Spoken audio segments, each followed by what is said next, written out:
সকলকে স্বাগত। আশা করি সকলে খুব ভালো আছো। তোমাদের আর একদিন পরেই পিএসসি ক্লার্কশিপ প্রিলিমস এক্সাম শুরু হবে। তোমাদের যাদের এক্সাম আছে সকলকে আমার তরফ থেকে অনেক অনেক শুভেচ্ছা রইল। সবাই খুব ভালো করে এক্সাম দিও। আমরা এই চ্যানেলে পিএসসি ক্লার্কশিপ প্রিলিমস এক্সামের জন্য 19টি প্র্যাকটিস সেট অলরেডি অঙ্কের করেছি। আজকে লাস্ট প্র্যাকটিস সেট অর্থাৎ 20 নম্বর প্র্যাকটিস সেটটি করবো। অবশ্যই তোমরা ভিডিওটিকে শুরু থেকে শেষ অবধি দেখে যাও। আমি আশা রাখি এই একই প্যাটার্নের কিছু অঙ্ক তোমরা অবশ্যই এক্সাম হলে গিয়ে দেখতে পাবে। আর ভিডিওটি কেমন লাগলো কমেন্টে জানিয়ে যেও, ঠিক আছে? দেখো প্রথম অঙ্কে কী দেওয়া আছে। রমেশ একটি নির্দিষ্ট দূরত্বকে 45 কিলোমিটার প্রতি ঘন্টা বেগের পরিবর্তে 54 কিলোমিটার প্রতি ঘন্টা বেগ নিয়ে গেলে তার গন্তব্যস্থলে পৌঁছতে 12 মিনিট কম সময় লাগে। গন্তব্যস্থলটির দূরত্ব আমাকে বার করতে বলেছে। এই ধরনের অঙ্ক এক্সামে আসলে তোমরা খুব সহজে করে দেবে অনুপাতের সাহায্য নিয়ে, রেশিওর সাহায্য নিয়ে। দেখো আমি কীভাবে করছি খুব ভালো করে বোঝো। কী দেওয়া আছে, দুটো বেগ দেওয়া আছে। দেখো প্রথমে দেওয়া ছিল কত বেগ, 45 কিলোমিটার প্রতি ঘন্টা, আর পরে দেওয়া আছে কত, 54 কিলোমিটার প্রতি ঘন্টা। লিখে নাও।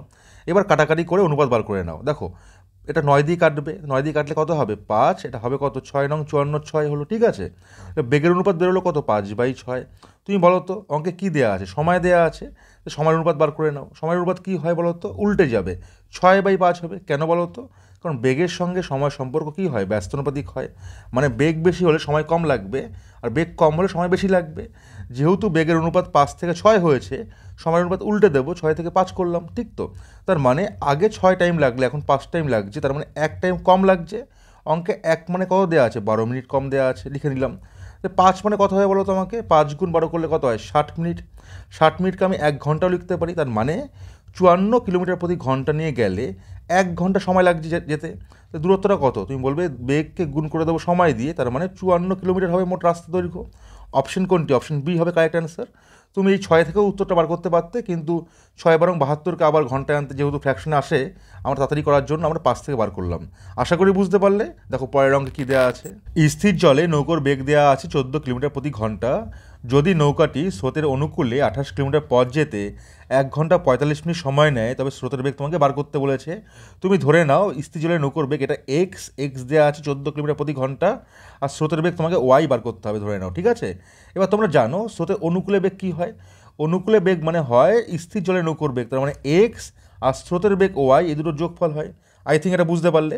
এবার দেখো তোমাকে অনুকূলে বেগটা কিন্তু দেয়া আছে। কি দেয়া আছে, 28 কিলোমিটার যেতে সময় নেয় কত, 1 ঘন্টা 45 মিনিট অনুকূলে। এখান থেকে তুমি এই দূরত্বকে সময় দিয়ে ভাগ করে বেগটা বার করে নেবে। সবার আগে তুমি কী করবে, এই সময়টাকে ঘন্টায় নিয়ে আসো। দেখো 1 ঘন্টা 45 মিনিট মানে ঘন্টা আনতে গেলে 7 দিয়ে ভাগ করে দেবো, তাই তো? তাহলে ঘন্টায় হয়ে গেল। 15 দিয়ে কাটো 3, এটা হবে কত 4, তাহলে কত বেরোলো 4 1 4 3, 7/4 ঘন্টা। তো 7/4 ঘন্টায় যায় কত, 28 কিলোমিটার। তাহলে আমি 28কে যদি 7/4 দিয়ে ভাগ করে দেই, তাহলে বেগটা বার করে নিতে পারি। 7 দিয়ে এটা কাটলে কত হবে 4, উপরে 4 উঠিয়ে দাও, 4 4 16 কিলোমিটার প্রতি ঘন্টা, এটা হলো অনুকূলের বেগ, তাই তো? এবার দেখো এই এক্সের মধ্যে তোমাকে দেওয়া আছে কত, 14 প্লাস ওয়াই, তার মানে 16 বেরোলো। তো ওয়াই কত হবে, 16 থেকে 14 বিয়োগ করে দাও, 2 কিলোমিটার প্রতি ঘন্টা। তার মানে স্রোতের বেগ হবে কত, অপশন এ 2 কিলোমিটার প্রতি ঘন্টা। আই থিঙ্ক বুঝতে পারলে। দেখো পরের অঙ্কে কী দেওয়া আছে। এ বি এর তুলনায় দ্বিগুণ কর্মদক্ষ। যদি তারা একসাথে কাজটিকে 28 দিনে সম্পন্ন করতে পারে, তবে একা এ কাজটিকে কয়দিনে করবে বার করতে বলেছে। কি দেয়া আছে, দুজন ব্যক্তি আছে এ এবং বি, তাদের মধ্যে বি এর দক্ষতা 1 হলে এর দক্ষতা দ্বিগুণ, তার মানে 2, তাই তো? এটা হলো এদের কর্মদক্ষতা বা এফিসিয়েন্সির অনুপাত, ঠিক আছে? বার করে নিলাম। এবার দেখো মোট কাজটা তুমি বার করে নাও। মোট কাজ দেখো আমাকে প্রশ্নে দেওয়া আছে কি, একসাথে তারা যদি কাজটা করতো 28 দিন লাগতো, তার মানে আমি বলতে পারি এ আর বি এর একসাথে 28 দিনের কাজটাই মোট কাজ, হ্যাঁ কি না? এবার দেখো এর জায়গায় আমি 2, বি এর জায়গায় 1 বসিয়ে দেবো। 2 + 1 গুণ 28, তার মানে 3 গুণ 28, এটা হলো মোট কাজ, ঠিক তো? এবার বার করতে বলেছে কি, এ একা কাজটি করলে কদিন লাগবে, এর ক্ষমতা কত, এর ক্ষমতা হলো 2। এই মোট কাজকে এর ক্ষমতা 2 দিয়ে ভাগ করে দাও, তাহলে বেরিয়ে যাবে এর কয়দিন লাগবে। 2 দিয়ে 28 কাটো, কত হবে 14, 3 14 কত হয় 42, অর্থাৎ এর লাগবে কয়দিন, 42 দিন। সঠিক উত্তর কোনটি, অপশন বি। আশা করি বুঝলে। দেখো পরের অঙ্কে কী দেওয়া আছে। সবথেকে ক্ষুদ্রতম সংখ্যাটির মান নির্ণয় করো, যাকে 15, 27, 35 এবং 42 দ্বারা ভাগ করা হলে প্রতি ক্ষেত্রে 7 ভাগশেষ বেরোবে। এক্সামে এরকম অঙ্ক আসলে সবাই কীভাবে করে, তারা 15, 27, 35, 42 লসাগু বার করবে, তার সঙ্গে 7 যোগ করে উত্তর বার করবে। কিন্তু এইভাবে যদি করতে হয় অনেক সময় নষ্ট হয়ে যাবে। দেখো তুমি কম সময় অঙ্কটা কীভাবে করবে। দেখো খুব ভালো করে বোঝো, যে সংখ্যাটি হবে সেটাকে কি হয়েছে, এই 4টে দিয়ে ভাগ করলে 7 ভাগশেষ মানে 7 এক্সট্রা বেরিয়েছে। তুমি কী করবে, সবার আগে এই অপশানগুলো থেকে 7 কমিয়ে নাও। আগে 7 কমিয়ে নিলাম, তাহলে যেটা বিয়োগ করে বেরোবে সেটাকে অবশ্যই 4টে দিয়ে ভাগ করে মিলতে হবে। দেখো তো অপশান এতে 7 বিয়োগ করে কত হয়, 1876 হয়। অপশন বিতে কত হচ্ছে দেখো তো 2000, তাই তো। অপশন সিতে হচ্ছে 1890, অপশন ডিতে হচ্ছে 1980। এবার দেখো কীভাবে তুমি অঙ্কটা করবে। দেখো 15, 27, 35, 42 ভাগ করে মিলতে হবে। এদের মধ্যে একটা সংখ্যা আছে 27, তাই না? 27-এর মধ্যে কে থাকে বলো তো? 3 গুণ 9 27 হয়, তাই না? তাহলে একটা সংখ্যা 27 দিয়ে ভাগ করে মেলা মানে কি? 9 দিয়ে ভাগ করে মিলতে হবে। আর 9 দিয়ে ভাগ করে মেলার নিয়ম কি তোমরা জানো? এই সংখ্যার ডিজিটগুলো যোগ করে 9 দিয়ে ভাগ করে মিলতে হয়। 8 1 যোগ করে 9 হয়, 9 আর 7 যোগ করে 16 হয়, 16 আর 6 যোগ করলে কত হয়? 22।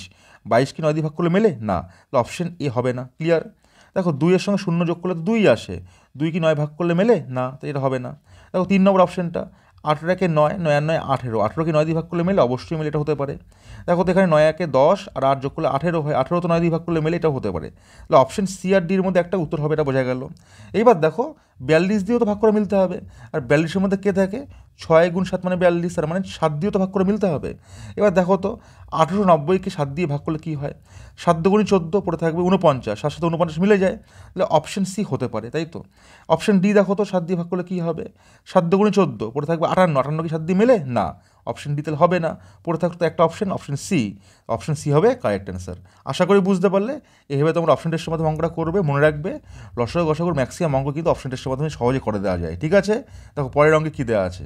অমল একটি ব্যবসাতে 500 টাকা 9 মাসের জন্য বিনিয়োগ করে। বিমল কিছু টাকা নিয়ে ব্যবসায় যুক্ত হয়। বিমল মোট 6 মাস ব্যবসা থাকে। যদি বছরের শেষে তাদের মোট আয় 69 টাকা হয় এবং বিমল তার থেকে 40 টাকা পায়, বিমল ব্যবসায় মোট ক টাকা নিবেশ করেছে বার করতে বলেছে। দেখো কী দেওয়া আছে, দুজন ব্যক্তি দেওয়া আছে, অমল আর বিমল দেওয়া আছে। এদের আয় দেওয়া আছে, কী দেওয়া আছে? বিমল 40 টাকা পেয়েছে আর মোট আয় কত? 69। 69 থেকে 40 যদি বিয়োগ করে দাও, অমলের আয় কত হবে? 23 হবে। এদের অনুপাতটা বার করে নাও তো। এদের প্রফিট বা আয়ের অনুপাত বেরোলো দেখো তো কত? 1:2 বেরোলো। আই থিঙ্ক কোনো প্রবলেম নেই পর্যন্ত। আর দেখো সময়ও দেওয়া আছে, কি দেওয়া আছে? অমল 9 মাস টাকা দিয়েছিল আর বিমল দিয়ে 6 মাস। অনুপাত করে নাও, সময়ের অনুপাত বেরিয়ে যাবে। 3 দিয়ে কাটলে এটা 3 হয়, এটা কত হবে? 2। তার মানে সময়ের অনুপাত বেরোলো কত? 3:2। এবার তোমরা জানবে যে প্রফিটটা হয় বা লাভটা হয় দুটো জিনিসের উপর ডিপেন্ড করে। একটা কি? একটা হলো ইনভেস্টমেন্ট বা নিবেশ, আর সময়। এদের গুণফলের উপর ডিপেন্ড করে। তাহলে ইনভেস্টমেন্ট বা যে নিবেশ, সেটা কার উপর ডিপেন্ড করবে? প্রফিটকে ভাগ করে দেবো সময় দিয়ে, তাহলে বেরিয়ে যাবে। এবার দেখো প্রফিট জানি, সময় জানি, ভাগ করে দিলে কী বেরোবে? ইনভেস্টমেন্ট বেরোবে। কত হবে দেখো তো? 1কে 3 দিয়ে ভাগ, একে 2কে 2 দিয়ে ভাগ করে দেবো। 2 2 কেটে গেলো, তাই তো। তাহলে কত হলো অনুপাতটা? 1:3 বেরোলো অনুপাত ইনভেস্টমেন্টের। তার মানে অমল যদি 1 ইনভেস্টমেন্ট করে, বিমল করেছে 3 ইনভেস্টমেন্ট, তাই তো। এবার দেখো অমলের ইনভেস্টমেন্ট 1 দেওয়া আছে অঙ্কে কত? 500 টাকা দেওয়া আছে। 1 500 হলে 3 কত হবে? 3 5 15, আর দুটো শূন্য বসিয়ে দাও, 1500 টাকা হবে। সঠিক উত্তর কোনটি হবে? অপশন এ হবে কারেক্ট অ্যান্সার। আই থিঙ্ক বুঝতে পারলে। দেখো পরের অঙ্কে কী দেওয়া আছে। একটি নির্দিষ্ট আর্থিক রাশি বার্ষিক নির্দিষ্ট সরল সুদের হারে 3 বছরে সুদে আসলে 1680 টাকা, 5 বছর পরে 1800 টাকায় পরিণত হয়। আর্থিক রাশিটির মান এবং সরল সুদের হার তোমাকে বার করতে বলেছে। তুমি ধরে নাও আর্থিক রাশিটি হলো পি। তাহলে পি 3 বছর পরে সুদে আসলে ক টাকায় পরিণত হয়? 1680 টাকা। আর 5 বছর পরে, তার মানে 3 বছর চলে গেছে, আর পরে থাকলো 2 বছর। 2 বছর পরে গিয়ে কত টাকায় পরিণত হয়? 1800 টাকায় পরিণত হয়।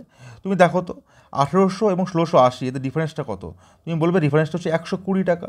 তাহলে আমি বলতে পারি 2 বছরে বেড়েছে কত? 120 টাকা বেড়েছে। দেখো লিখছি আমি, 2 বছরে বেড়েছে 120 টাকা। 1 বছরে কত টাকা বাড়বে? 1 বছর বাড়বে 60 টাকা। তাহলে 1 বছর সুদ হলো 60 টাকা করে, তাই তো। এখানে দেয়া কত? 3 বছর। 3 বছর তাহলে ক টাকা বাড়বে বলো তো আমাকে? 60 গুণ 3 করে দেবো, তার মানে হবে কত? 180 টাকা বেড়েছে। তার মানে এই যে আসলটা ছিল 180 টাকা বেড়ে হয়েছে 1680, তাহলে আসলের মান কত হবে? 1680 থেকে বিয়োগ করবে 180, কত হবে? 1500 টাকা। তার মানে যে আসল বা পি, সেটা হলো কত? 1500 টাকা। আই থিঙ্ক কোনো প্রবলেম নেই। তাহলে দেখো আসল হলো 1500 টাকা আর 1 বছর সুদ হলো 60 টাকা। সুদের হার বার করো, 60 টাকা সুদ পাও 1500 টাকাতে, তাই তো। তাহলে 100 টাকাতে কত? সুদের হার বেরিয়ে যাবে। দেখো দুটো জিরো কেটে দাও, এখানে 15 দিয়ে 60 কাটলে হবে 4% হবে সুদের হার। সঠিক উত্তর কোনটি হবে? Option B. আশা করি বুঝতে পারলে। দেখো পরের অঙ্কে কী দেওয়া আছে। একটি ঘনকের প্রতিটি বাহুর মান 25% বৃদ্ধি পেলে উহার পার্শ্বতলের ক্ষেত্রফল কত % বাড়বে বার করতে বলেছে। তুমি ধরে নাও ঘনকের প্রতিটি বাহুর মান এ একক। তাহলে তুমি বলো তো ঘনকের মোট তল থাকে কটা? 6টা তল থাকে, আর প্রতিটা তলে একটা বড় ক্ষেত্র। বড় ক্ষেত্রের ক্ষেত্রফল এ স্কোয়ার। 6টা তলের জন্য কত ক্ষেত্রফল হবে? 6 স্কোয়ার হবে। তার মানে ঘনকের যে পার্শ্বতলের ক্ষেত্রফল হয় সেটা হয় কত? 6 স্কোয়ার, এত বর্গ একক হয়। ঠিক তো। দেখো এখানে এই যে ক্ষেত্রফলটা বার করলাম 6 স্কোয়ার, তার মধ্যে 6 তো একটা সংখ্যা, 6কে যদি বাদ দিয়ে দিই দেখতে পাচ্ছি তাহলে আমি ক্ষেত্রফল যেটা হয় সেটা কী হয়? বাহুর বর্গের সঙ্গে সমানুপাতিক হয়। তার মানে ক্ষেত্রফল বার করতে গেলে তোমাকে বাহুর বর্গ করতে হবে। এটা তো বুঝতে পারলে। এবার অঙ্কে আসে, দেখো কী দেওয়া আছে অঙ্কে। বাহু যেটা আছে সেই বাহুটা 25% বৃদ্ধি পেয়েছে। 25% মানে কি? 25/100, তাই তো। কাটাকাটি করলে কত হবে 1/4 হবে। তার মানে 4 যদি প্রথমে বাহু হতো তাতে 1 বেড়েছে, তাহলে কত হয়েছে 5 পরিণত হয়েছে, 4 থেকে 5-এ পরিণত হয়েছে বাহু। ক্ষেত্রফল কী হবে?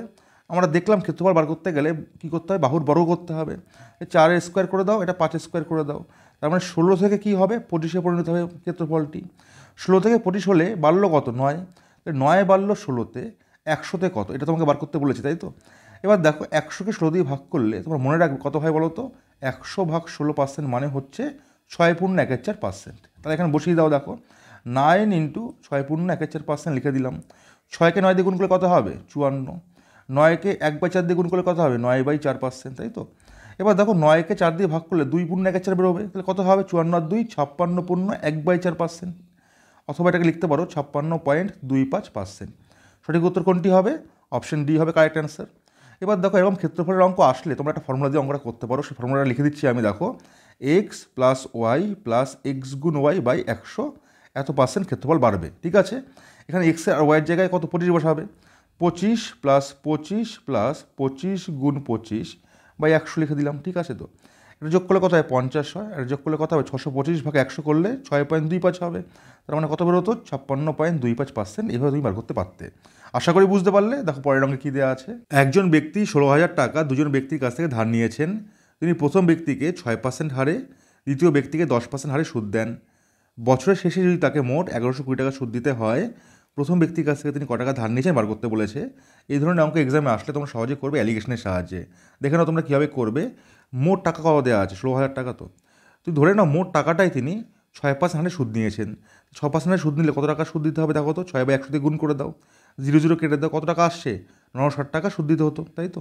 একইভাবে দেখো পুরো টাকাটাই 16,000 টাকাটাই 10% হারে সুদ যদি নিতেন কত টাকা সুদ দিতে হতো, 0 কাটো, কত আসছে 1600 বেরোতো। দেখতে পেলাম আমরা পুরো টাকাটাই 6% হারে নিলে 960 টাকা সুদ দিতে হতো, পুরো টাকাটা 10% হারে নিলে 1 বছর পরে 1600 টাকা সুদ দিতে হতো। কিন্তু তিনি দিয়েছেন কত টাকা 1120 টাকা দিয়েছেন, 1120 এখানে লিখে দেবে, ঠিক আছে? এবার ডিফারেন্সগুলো দেখো নিতে হবে। 1120 থেকে 960 বিয়োগ করে দাও, 0, 6 আর 6 12 1, 9 একে 10 টাকা 11, 160 টাকা বেরোবে। এই ডিফারেন্সটা নাও তো দেখো তো, 0 আর 2 10 হাতে 1, তাহলে কত হবে 2 আর 6 ডিফারেন্স 4, 0 কেটে দিলাম, অনুপাতটা কত বেরোবে দেখো তো 3:1। তার মানে আমি বলতে পারি 6% হারে তিনি নিয়েছেন 3 পরিমাণ, 10% হারে নিয়েছেন 1 পরিমাণ, তাহলে মোট 3-এর আগে কত হয় 4 পরিমাণ হয়। 4 মানে অঙ্কে দেওয়া কত মোট টাকাটা 16,000 টাকা দেওয়া আছে, 1 তার মানে কত হবে 4,000 টাকা বেরোবে। বার করতে বলেছে কি প্রথম ব্যক্তির কাছ থেকে তিনি কত টাকা ধার নিয়েছেন, প্রথম ব্যক্তির থেকে 3 নিয়েছিলেন, 3 মানে কত হবে 3 মানে 3×4 12,000 টাকা হবে। সঠিক উত্তর কোনটি হবে? অপশন সি হবে কারেক্ট অ্যান্সার। আই থিঙ্ক বুঝতে পারলে। দেখো পরের অঙ্কে কী দেওয়া আছে। একটি বিদ্যালয়ে ছাত্র এবং ছাত্রীর অনুপাত দেওয়া আছে 4:5। যদি বিদ্যালয় থেকে 100 জন ছাত্রী বেরিয়ে যায়, অনুপাতটি হয়ে যায় কত 6:7। বিদ্যালয়ে প্রথমে কতজন ছাত্র ছিল বার করতে বলেছে। দেখো তোমরা সহজে কীভাবে করবে। কী দেওয়া আছে, একটা বিদ্যালয়ে ছাত্র এবং ছাত্রীর সংখ্যার অনুপাত দেওয়া আছে কত 4:5 দেওয়া আছে। এবার কি বলা আছে যে 100 জন ছাত্রী বেরিয়ে গেছে, তখন অনুপাতটা হয়ে যায় কত 6:7 হয়ে যায়, তাই তো বলেছে। তুমি আমাকে বলো তো ছাত্রর কি কোনো চেঞ্জ হয়েছে? ছাত্র তো বেরিয়ে যায়নি বা ঢুকেও নি, ছাত্র সেম হবে, তাহলে এক জায়গায় 4 এক জায়গায় 6 কি থাকতে পারে না, সেম বানাতে হবে। তুমি বলো আমাকে 6 আর 4 রসগো কত হয় 12 হয়। 12 বানাতে গেলে প্রথম লাইনটাকে আমাকে 3 দিয়ে গুণ করতে হবে, এটাকে 2 দিয়ে গুণ করতে হবে। যেহেতু এখানে 3 দিয়ে গুণ, তাহলে এখানেও 3 দিয়ে গুণ করতে হবে নাকি? এখানে 2 দিয়ে গুণ করেছো, তাহলে এখানে 2 দিয়ে গুণ করতে হবে তোমাকে। তাহলে অনুপাতটা কী হলো 3×4 12 হয়ে গেল। এটা দেখো 12 চলে আসলো, ঠিক আছে। এটা কত হলো 15, এটা হলো কত 14। তুমি দেখো তো ছাত্রী তার মানে 15 থেকে 14 হয়েছে, মানে 1 কমেছে তো। আর অঙ্কে 1 মানে দেখো দেওয়া আছে 100 জন বেরিয়ে গেছিলো, তাই তো। 100 হলে ছাত্র 12 মানে কত হবে, 12-র পরে 2 শূন্য বসিয়ে দাও, 1200 হবে। সঠিক উত্তর কোনটি হবে? অপশন ডি হবে কারেক্ট অ্যান্সার। আই থিঙ্ক বুঝতে পারলে। দেখো পরের অঙ্কে কী দেওয়া আছে। 1, 3, 5 এভাবে করতে করতে 149 পর্যন্ত যে বিজোড় সংখ্যাগুলি আছে এদের গড় মান তোমাকে বার করতে বলেছে। একাধিকভাবে অঙ্কটা করা যায়, সবথেকে সহজে তুমি কীভাবে করবে দেখো। তুমি দেখতে পাচ্ছ এই সংখ্যাগুলোর মধ্যে ডিফারেন্সগুলো সেম, 2 করে। যখন ডিফারেন্স সেম থাকবে, 2 হতে পারে, 3 হতে পারে, 5 হতে পারে, যাই হোক না কেন ডিফারেন্স যদি সেম থাকে এবং তোমাকে প্রথম সংখ্যাটা এবং অন্তিম সংখ্যাটা দেওয়া থাকে অঙ্কে, তাহলে গড় মান বার করা খুবই সোজা। কীভাবে করবে? গড় মান তোমরা দেখো করবে এভাবে, মনে রাখবে ফার্স্ট সংখ্যাটা আর লাস্ট সংখ্যাটা যোগ করে তাকে 2 দিয়ে ভাগ করে দেবে। তার মানে কি ফার্স্ট এবং লাস্ট সংখ্যাটা গড় মান বার করবে, ঠিক আছে। দেখো তাহলে 1 আর 149 যোগ করে দাও, 2 দিয়ে ভাগ করে দাও, কত হয় তাহলে 150/2 75 হবে গড় মান।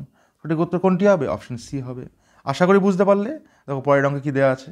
দুধ ও জলের একটি মিশ্রণে জলের পরিমাণ 12.5%। এ প্রকার 200 গ্যালন মিশ্রণে কত গ্যালন জল ঢালা হলে অন্তিম মিশ্রণে জলের পরিমাণ হবে 37.5%। এক্সামে এরকম অঙ্ক আসলে তোমরা সহজে করবে অ্যালিগেশনের সাহায্যে। দেখে নাও। সবার আগে তুমি আমাকে বলো তো 12.5% আর 37.5% এই দুটোকে ভগ্নাংশ আনলে কত হয়? 12.5%কে ভগ্নাংশ আনলে হয় 1/8, আর 37.5% আনলে হবে কত? 3/8। তার কারণ কী বলো তো? 37.5% 12.5%-এর 3 গুণ, ঠিক আছে? এবার দেখো আমি একটা দেখিয়ে দিই তোমাকে করার জন্য। 12.5% মানে কত হয়? 12 × 1/2% লেখা যায়। এবার দেখো 12×2 = 24, এটাকে 25/2% এটা আসে তো। ভগ্নাংশ আনতে গেলে কী করতে হবে? এটাকে ভাগ করতে হবে 100 দিয়ে, 100 দিয়ে ভাগ করে দাও। কাটলে কত হবে? 4। তাহলে কত আসলো? 1/8 আসলো। তার মানে 12.5% মানে হচ্ছে 1/8। যেহেতু এর 3 গুণ 37.5% হয়, 1/8কে 3 দিয়ে গুণ করে 3/8 বার করে নিলাম ভগ্নাংশে, ঠিক আছে? এবার দেখো অঙ্কে আসি, কী দেওয়া আছে অঙ্কে। একটা মিশ্রণ ছিল, মিশ্রণ লিখে নেবে। বাইরে থেকে তুমি কী মিশিয়েছো? জল মিশিয়েছো। সেই জলটা পিওর জল, কোনো ভেজাল নেই, এটাকে পিওর জল লিখে নাও, ঠিক আছে? মিশ্রণের মধ্যে জল কত ছিল দেখো তো? 1/8 ছিল। 12.5% মানে 1/8, 1/8 ছিল। বাইরে থেকে যে জল মিশিয়েছো তার মধ্যে পুরোটাই তো জল, তাই পুরো একাংশ জল, তাই 1 লিখলাম। শেষে গিয়ে জল কত হয়েছে দেখো তো? 8-এর মধ্যে 3 পরিমাণ দাঁড়িয়েছে, তাই তো? ভগ্নাংশে দেখো হরে 8 রয়েছে, 8 কাটবার জন্য সবাইকে আমি 8 দিয়ে গুণ করে দিলাম। এক্সামে তোমরা এভাবে গুণ করে ছোটো করে নেবে, ঠিক আছে? দেখো 8 8 কেটে দাও। কী দাঁড়ালো? এটা 1 হলো, এটা হলো কত? 8 8 হলো, এটা কত দাঁড়ালো? 3 হলো। এদের ডিফারেন্সগুলো নাও, দেখো তো 3-এর থেকে 1 বিয়োগ করলে 2 হবে এখানে। এই ডিফারেন্সটা কত আসছে? 5 আসছে। তারপরে মিশ্রণ দাঁড়ালো কত? 5 পরিমাণ। জল মিশিয়েছো কত? 2 পরিমাণ। অঙ্কে দেখো 5 দেওয়া আছে কত? 200 গ্যালন দেওয়া আছে।